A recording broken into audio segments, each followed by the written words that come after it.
পল্লীগ্রাম YouTube চ্যানেলের জনপ্রিয় অভিনেতা হলেন শফিক। তার দুর্দান্ত অভিনয়ের মাধ্যমে অপার বাংলা এবং এপার বাংলা মানুষের মন জয় করে দিয়েছে খুব কম সময়ের মধ্যে।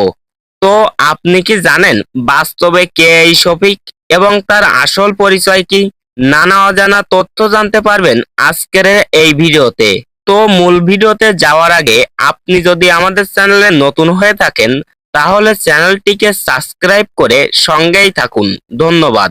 শফিকের আসল নাম শফিকুল শেখ এবং ডাকনাম শফিক। শফিকের জন্ম 6 ফেব্রুয়ারি 2008 সালে। সে হিসাবে শফিকের বর্তমান বয়স 18 বছর। জন্মস্থান নদিয়া জেলা আসলামপুরে। শফিকের বাবার নাম মোহাম্মদ শেখ। তার পরিবারে তার মা এবং এক বোন রয়েছে।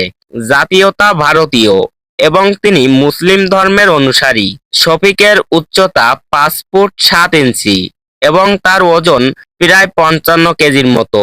শফিকের পড়াশোনার ব্যাপারে বলতে গেলে তিনি শান্তিপুরে উচ্চ বিদ্যালয় থেকে মাধ্যমিক পরীক্ষা দেবেন। শফিকের রিলেশনের ব্যাপারে বলতে গেলে তিনি নাকি ঋতু খানের সঙ্গে প্রেম করছেন, এমনই গুঞ্জন শোনা যায় সোশ্যাল মিডিয়ায়। তো ভিউয়ার্স, শফিকের অভিনয় আপনার কেমন লাগে কমেন্টে জানাতে ভুলবেন না। দেখা হচ্ছে পরের কোনো ভিডিওতে। সবাই ভালো থাকবেন। ধন্যবাদ।